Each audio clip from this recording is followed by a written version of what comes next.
So what is AC? AC is nothing but a alternating current or voltage. Alternating current means it changes its polarity with respect to time, and alternating voltage means it changes its polarity, and alternating current means it changes its direction with respect to time. And this change is obviously in the similar manner. So that's why we call it the AC or the sinusoidal. But why we require this one? Because in our home we have a TV. Maximum people have the LCD TV right now. So LCD TV is operated with DC. All the electronics apparatus are all installed in our home, mostly run by DC. Few apparatus are there like the geyser, AC. These are purely AC device which is run by the AC. So why we not generate the AC at the power plant? Why we not generate the DC at the power plant? Why the AC current is generated at the power plant, or AC voltage, AC power is generated at the power plant, and which we need to be convert using a inverter in our home? Sir, because the energy of DC current decreases in long transmission for like 100 kilometers, or like this kind of transmission, Yeah. the So in DC case of current AC, decreases. what will happen then? Sir, the current the decrease will also happen, but the amount will be much more lesser. So that will be much more efficient rather than DC. No, the same amount, because it's a resistive thing, because in the transmission for the long run, as you know, for the safety purpose, of the security purpose, for the pollution purpose, we cannot situate, or we cannot establish, or we cannot install a power plant very near to our load center, or the very near to the local community. It generally installed in a remote place, because in the power plant so many pollutions issues are there, so many safety issues are there. So keep all these things in our mind. Generally the power plant where the power is generated, obviously the thermal or the nuclear power plant, this one is situated in the remote area. So the power which is generated in that power plant need to be transferred to the load center. Load center means where the peoples are situated, are cities, these towns like this one, like Kolkata or any other metro cities. So this transmission is done by the overhead lines. And this sometime we need to transfer it 100 kilometers, sometimes it is 50 kilometers, sometimes more than this one. Now the grid concepts are also there.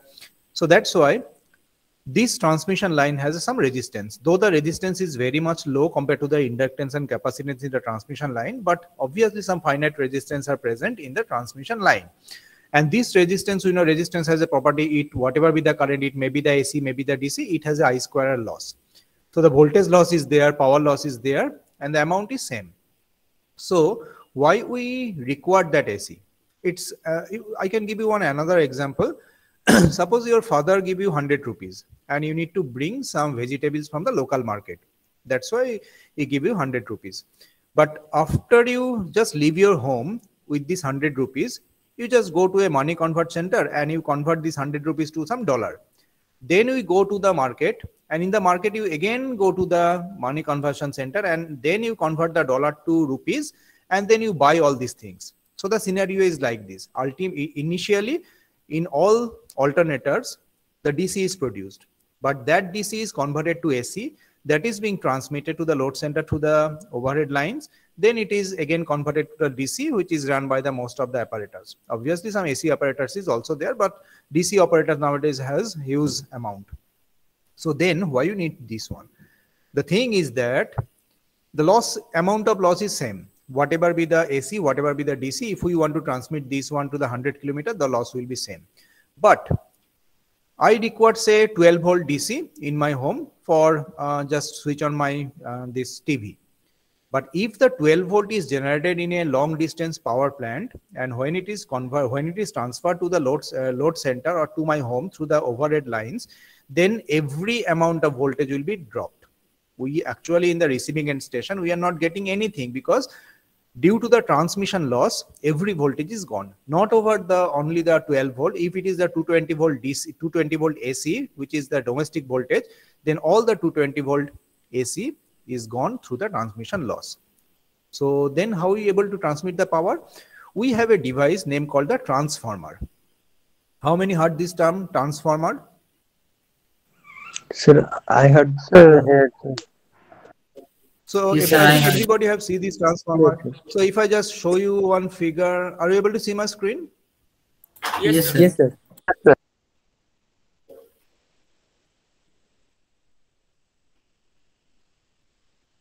So you see, this is actually the transformer. So I think everybody have seen in their area of this transformer. This is called the roadside transformer, or sometimes it is the actual scientific name is the pole mounted substation. But forget about this term because so many things are related with this one. This one is the roadside transformer. So I think everybody have seen this one. You see, this one is the roadside transformer. So this transformer is works only on AC. And what is the properties, what is the function of the transformer? This transformer is able to increase or decrease the voltage according to the requirement. If we from a high voltage, if we need low voltage, then we have a step down transformer. Step down transformer means it actually decrease the amount of voltage and which is required by the user. And step up transformer means it can increase the voltage. As I mentioned, due to the transmission, the voltage is getting down. So in intermediate position of the transmission lines, we installed some transformer. And this transformer, as I mentioned, works only on AC. So we can easily grown up the voltage again. So that's why the AC is generated in the power plant and that AC is transmitted to the load center. The DC is not able to transmit because due to the loss, the DC voltage is getting down and we doesn't have any method to increase that voltage again. But we have a method to increase the voltage in case of AC using the transformer. And in your syllabus, the transformer is also there. So after you complete the AC fundamental, we go for the transformer. But right now, you just remember the transformer is a device which can increase or decrease according to the requirement, the AC voltage only, not the DC voltage. Okay, so that's why we are using the AC generation. Now, how the AC is actually generated. So just let's see some of the video. You please mention that if the sound is coming or not.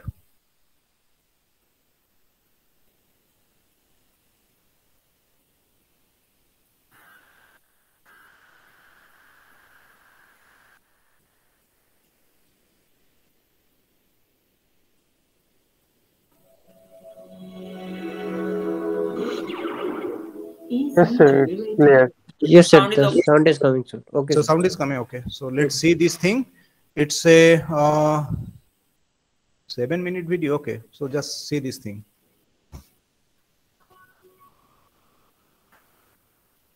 Today, electricity has become an important part of our life.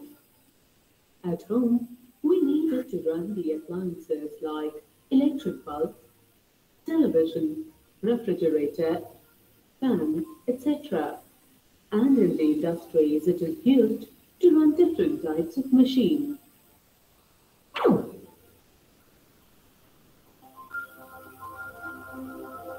An AC generator is used to generate electricity at various power stations like thermal power stations, nuclear power stations, and hydroelectric power stations.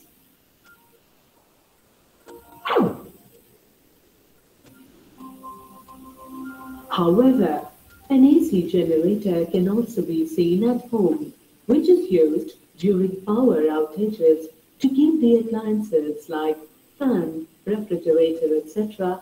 working until power is restored. Let us understand how an AC generator produces electricity.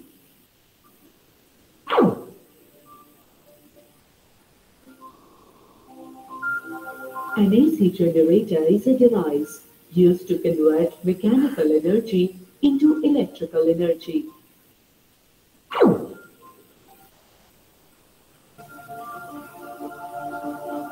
It was originally designed by a famous physicist, Nikola Tesla.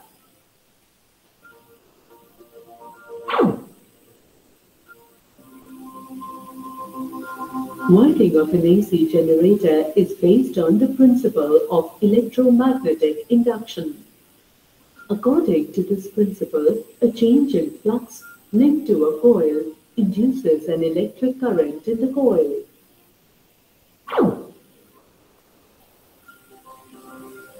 The direction of the induced current in the coil can be given by Fleming's right-hand rule.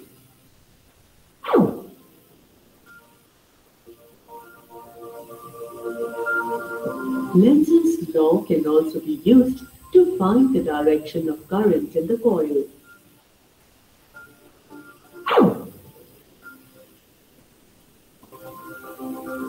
Let us now see the construction of an AC generator.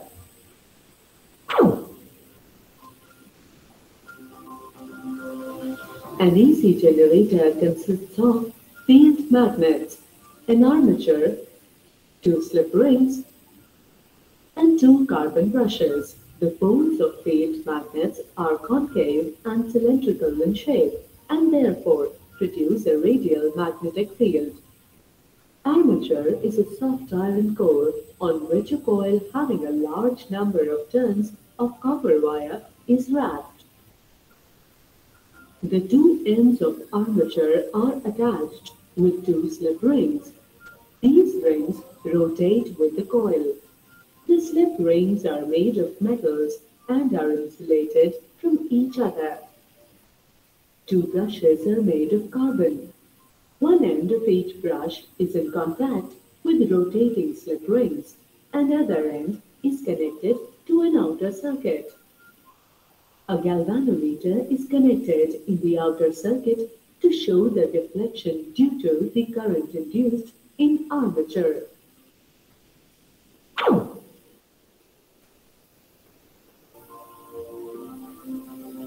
When coil is rotated between the pole pieces, a current is induced in the coil. This induced current is shown by the deflection in the galvanometer. The two-way deflection in the galvanometer shows that the induced current is alternating.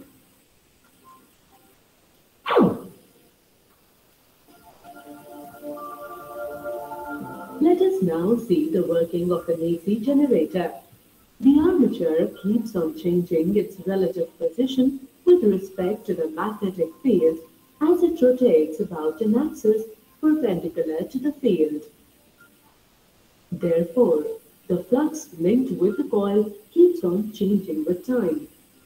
As a result, an EMF is induced. This in turn induces an electric current in the coil. As the two ends of armature are connected to an external circuit, an electric current starts flowing through it. This current is detected by the galvanometer connected in the external circuit.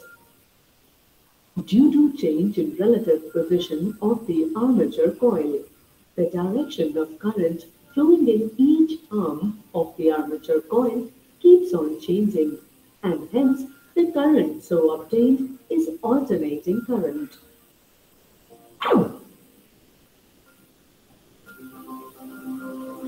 To understand the generation of alternating current more clearly, let us mark one arm of the armature as green and the other as pink. As per the Fleming's right-hand rule, the direction of current in the arm marked as green is outward and in the arm marked pink is inward. After rotating half turn in anti-clockwise direction, the direction of current in green arm becomes inward and that in the pink arm becomes outward. Thus, after every half turn, the direction of current changes, and as a result, alternating current is generated.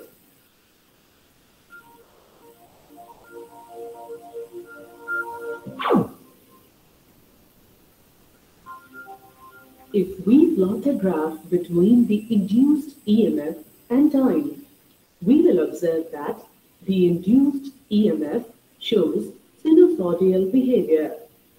It can be seen from the graph that the direction of current keeps on changing with time, which again alternating nature of induced current.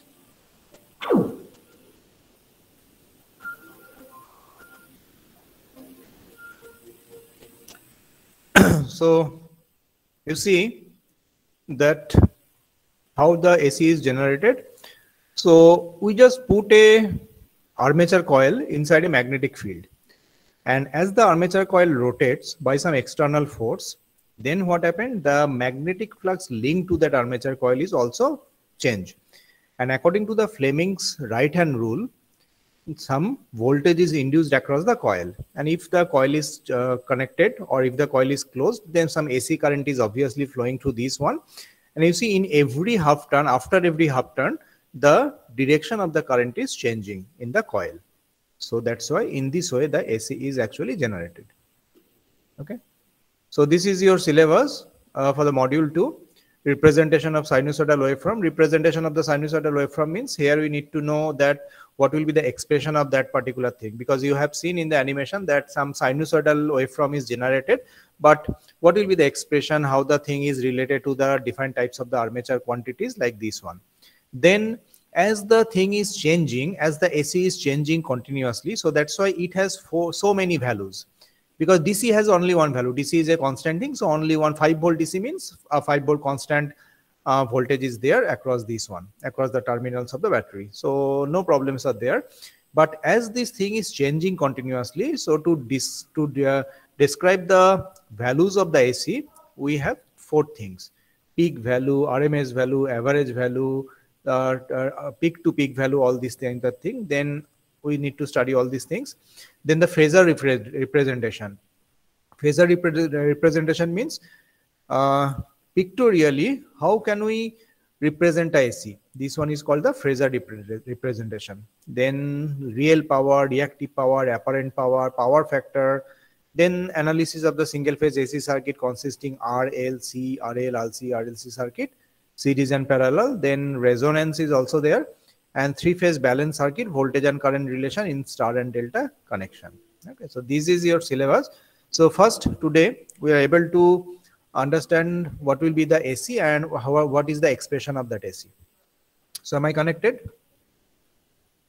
Yes, sir. Yes, sir. Yes, sir. So definition, what is an AC? So an alternating voltage is any voltage that varies both in magnitude and polarity with respect to time. Both in not only the magnitude, both in magnitude and polarity with respect to time. Similarly, an alternating current is any current that varies both in magnitude and direction with respect to time. The reversal of polarity of voltage or direction of current occurs at regular interval of time. So this one is very, very important thing.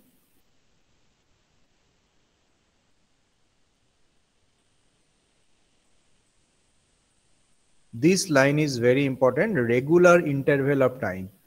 So in 2 years, this question came, they actually show some waveform and question was, is this a AC or a DC?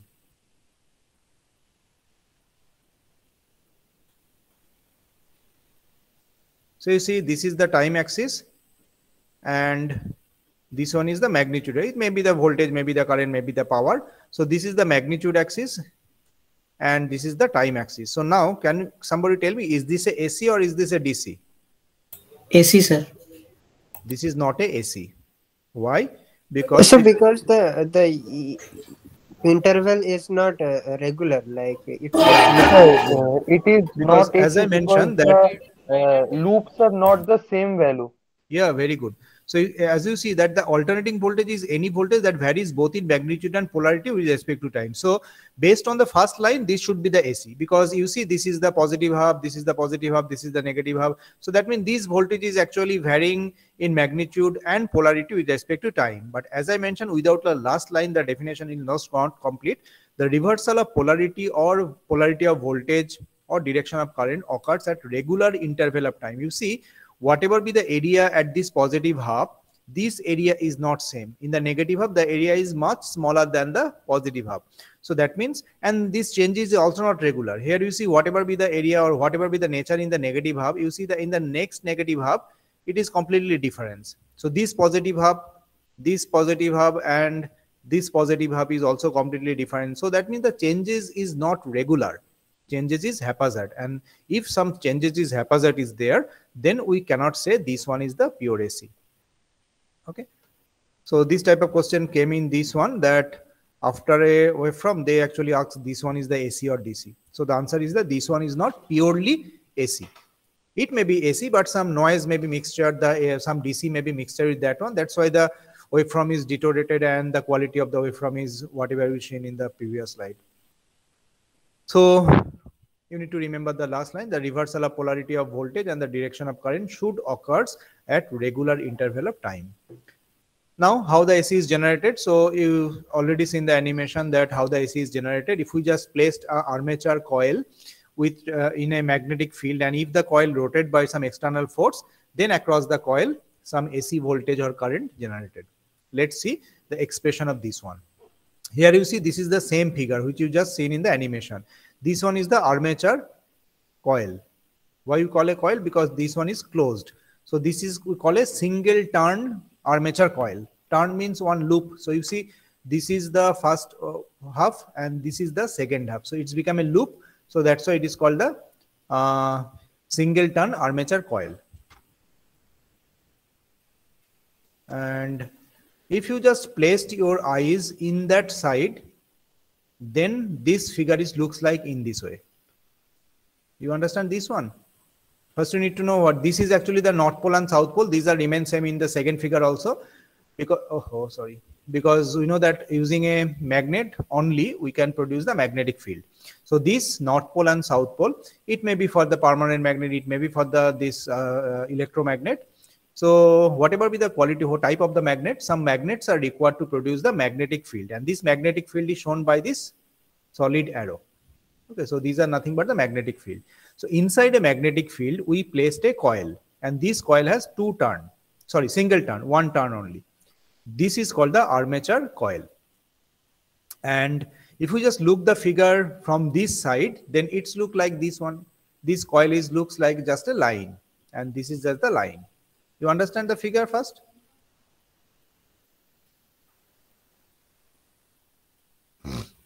Did you understand the figure? Then I can proceed only. Okay. So these parameters are written here. B is the flux density in the magnetic field. The unit is Tesla or Weber per meter. This is called the flux density. Within a particular area, how much flux is actually generated. So if we divide the number of flux by this area, it becomes the flux density. And this capital B is the flux density of this particular figure. L is the length of the coil. So you see, this is the L. This is the length of the coil. Here it is written small l, but here it is written capital L. So this L is the length of the coil in meter. B is the breadth of the coil. So this one is the breadth of the coil.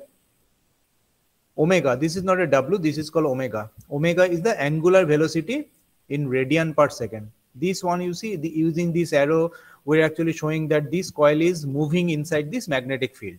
So omega is the angular velocity in radian per second.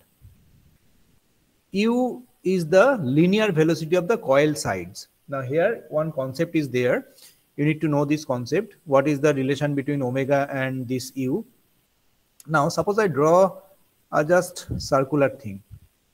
Though it's not a pure circle. Suppose it's rotating in the anti-clockwise direction. This one is rotating in the clockwise direction. So obviously, what will be the speed? Speed is obviously the rotating speed or the this revolving speed. So this is equal to represent by omega. Omega is radian per second. Now, what is the linear speed of this thing? Linear speed means, suppose this particular point on this circular thing, it actually try to move in the tangential way. So this is the linear speed, because this one is not moving linearly. This one is rotating in a circular way, but the coil sides, these sides only, sides is actually moving in this way. They are actually trying to moving in this way. This is the tangential speed, and this one is nothing but a straight or the linear speed. Okay, so this is the relation between angular speed and the linear speed. We have a expression obviously in the next slide, but now you need to clear your concept that what is the so V equal to omega R. Yes, good. Yes, that will come in the next slide. Very good. Now in this slide only, you just need to clarify that what is the relation between the angular velocity and the linear velocity of a circular thing. And A is the area of the coil. So obviously the area of the coil in meter square, which is equal to L into B. because L is the length, B is the breadth. So area of the coil is nothing but the L into B. Now, at any instant t, the coil rotates through an angle theta. So you see the previous slide. At any instant t, the coil rotates through the theta from this horizontal axis. This is the horizontal axis. So from this horizontal axis, the coil is actually rotates and create a angle theta with the horizontal axis at time t. Clear? Yes, sir. Okay. So angular velocity is how much? Angular velocity is the angular distance by time. So obviously you know that velocity is nothing but the distance by time. So angular velocity means angular distance and by time. So how much angular distance is covered? Theta. Within how much time? T. So that means omega is nothing but theta by t. You see how much distance is covered? Angular distance covered is theta within t time. So theta by t is nothing but omega, which is the angular velocity of this thing. So omega equal to theta by t, or you can say theta equal to omega t. Remember these things carefully. Theta equal to omega t. Theta equal to angular distance traveled within t time. Now, component of U. Now here you see, as I mentioned, that coil ends or coil sides want to move tangentially with a linear velocity of U. Now this U has two components. One is U sine theta in this way, another is U cos theta in this way, which is not required. That's why I'm not showing in the figure. This is the U cos theta, this is the U sine theta. Hope everybody can understand what is the component called. Yes, sir. Yes, sir. Yes, sir. So as the coil sides has a linear velocity U, so this U has two components. One is U sine theta in this parallel to the horizontal axis, and this is perpendicular to the horizontal axis U cos theta, which is not required here. So component of U sine theta, which is perpendicular to the field. Why it is written which is perpendicular to the field? Because you see in this figure, this is the field direction. This is the field direction, magnetic field direction. And if the coil is rotates here in this way, that's why this one is actually the perpendicular with the field. This one is parallel with the field. U cos theta is parallel with the field. And if something is rotated in parallel with the field, it doesn't have any effect. It doesn't able to produce the electricity. Only the linear motion, which is perpendicular to the field direction, magnetic field direction, we must consider this one. And here it is U sine theta. That's why we are not considering the U cos theta. Understand my point? If the coil is moving in parallel to the magnetic field, it doesn't able to produce the electricity. According to the Fleming's rule, a coil must rotate or must move perpendicular to the magnetic field direction. And what is the component which is actually perpendicular to the field direction? Only the U sine theta. Hence, the voltage generated in each coil side at any instant is given by V1 equal to BLU sine theta. This is the formula. You need to remember that. What is the formula for AC generation? The formula for the AC generation is BLU sine theta. B is the magnetic field, L is the length of the coil, U is the linear velocity of the coil in perpendicular to the field. Okay. Actually, the formula is V equal to B L N. Okay, B is the magnetic field through which the coil is actually moving. L is the length of the coil, and N is the linear speed of the coil with respect to the which is perpendicular to the field direction. Okay, and this one is the generated voltage across this particular coil. So only one side it actually generates BLUV because this B is B and L is present, but here you see U sine theta is actually the linear motion of the coil side which is moving perpendicular to the field. So voltage generated in 1 turn coil, it should be 2. So that's why we multiply it by 2. Why it is 2? Because you see when this coil is moving, some voltage is generated to that side of the coil and some same voltage is actually generated to that side of the coil, and they are additive in nature. So that's why this is the formula which is generated at one side of the coil, but every coil has two sides. Coil means a single turn coil. Okay, so that means this singleton means two sides are there. So ultimately we are getting V equal to 2BLU sin theta. That should be capital B. Now we know that linear velocity equal to angular velocity into radius, as some of your friends have already mentioned. We know that U equal to omega B by 2 because they mention as R, but here you see that the radius is how much? This one is the B is the diameter because this is actually the axis. So that means B by 2 is the radius. So it's equal to U equal to omega B by 2. So putting all these value, we are actually getting V equal to 2BL. Instead of U, we write omega into B by 2 sin theta. Or we can write after rearranging or cancelling the 2, BL omega B sin theta. Or we can write as omega B into B into L equal to A. That means the cross section of the coil.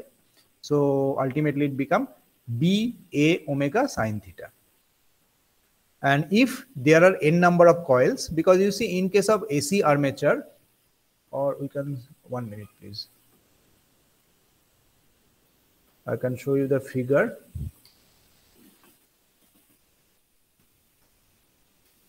This one is the AC armature.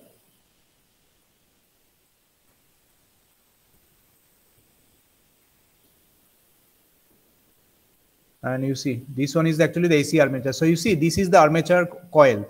So many number of coils are present, so many number of armature wires are present. So that means we consider that there are n number of turns, and this is the expression which is actually applicable to single turn, BA omega sin theta. This is actually the single turn, but as there are so many coils are there, ultimately for the n number of coil, it's become BA omega n sin theta, and this is become phi m, where phi m equal to B into A. This is the maximum flux leakage. As I mentioned that B is the flux density, which is nothing but the flux per unit area. So if you just multiply the B with the cross section area, it's become the maximum flux linkage. Previously it was flux density, now it's become flux. So phi m is the maximum flux.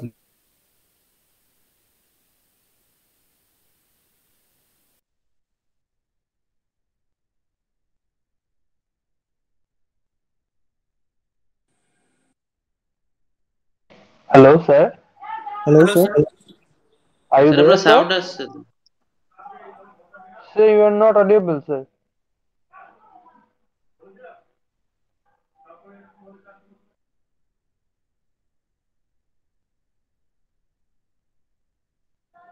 Hello, sir. Are you there?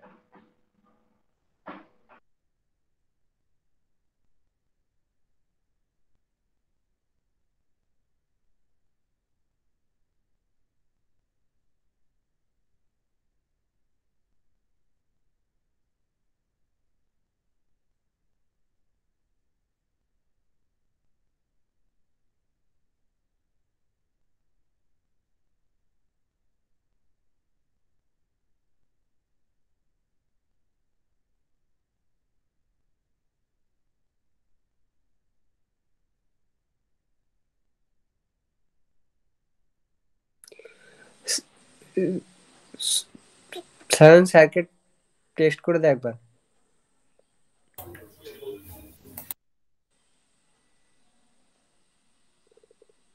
আরে sir offline হয়ে গেছে, sir disconnect হয়ে গেছে।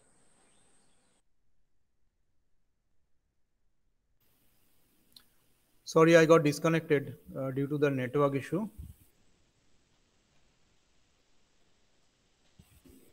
Now you are listening? Yes, sir. Okay. Yes, sir. Yes, sir. So where I was, that n number of coils, or did you see the figure? Yes, there are so many number of coils are there in the armature. So we consider that there are total n number of coils are there, and if there are n number of coils, we just multiply this expression by n to get the total voltage generated in the armature, and this one is omega theta phi m. Sir, your screen is Sir, not your visible screen actually. is not visible. Oh, sorry, 1 minute please.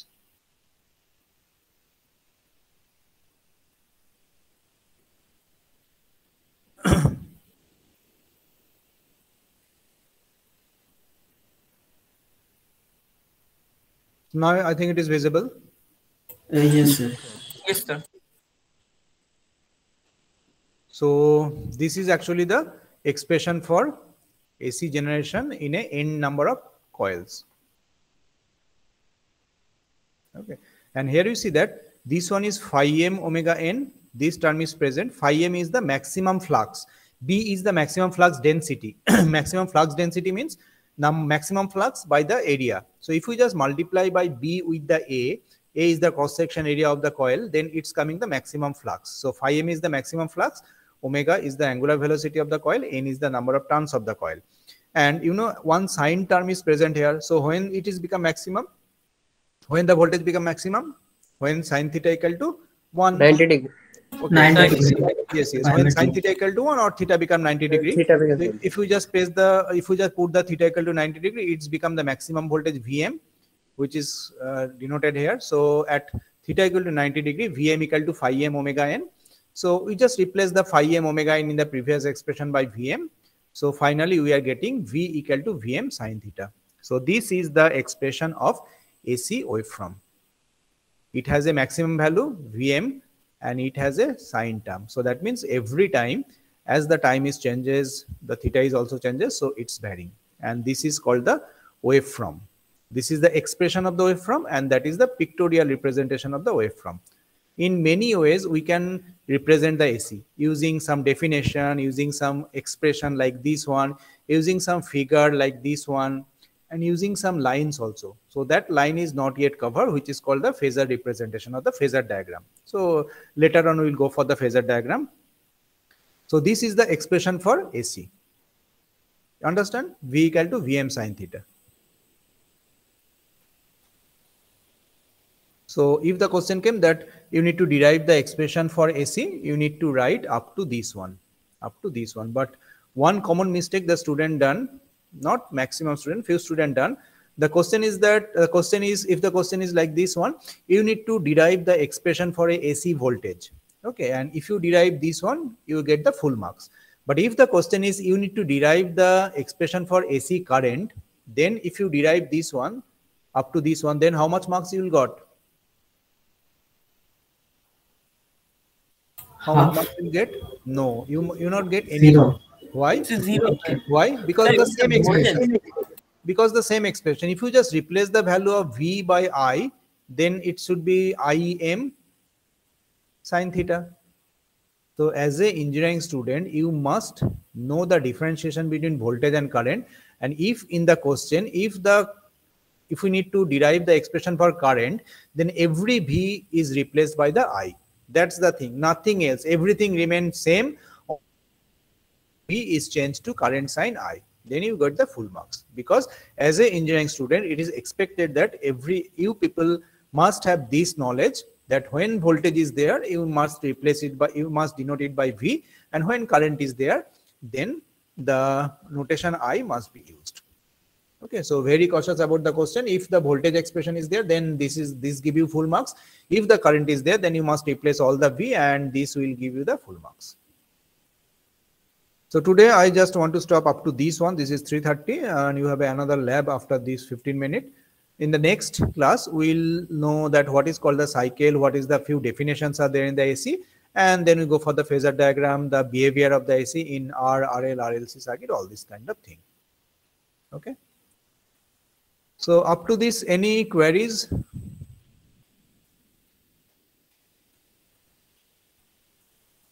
Any questions?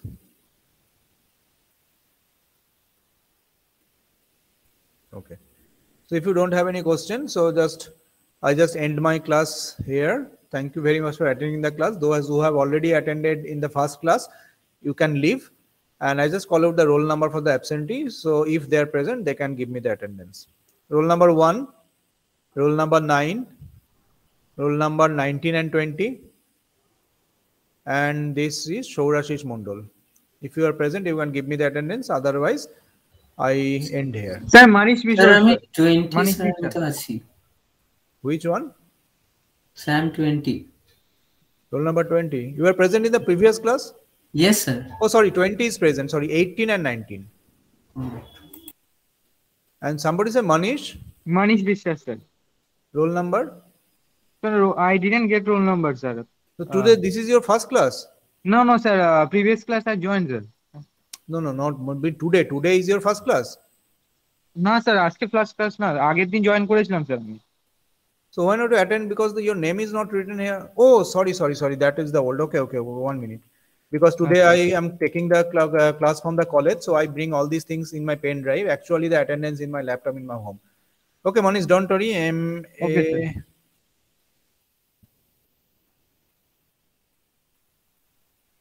Manish is also present. Okay, so enjoy your weekend. Thank you, sir. We'll meet again in the next Tuesday. Okay.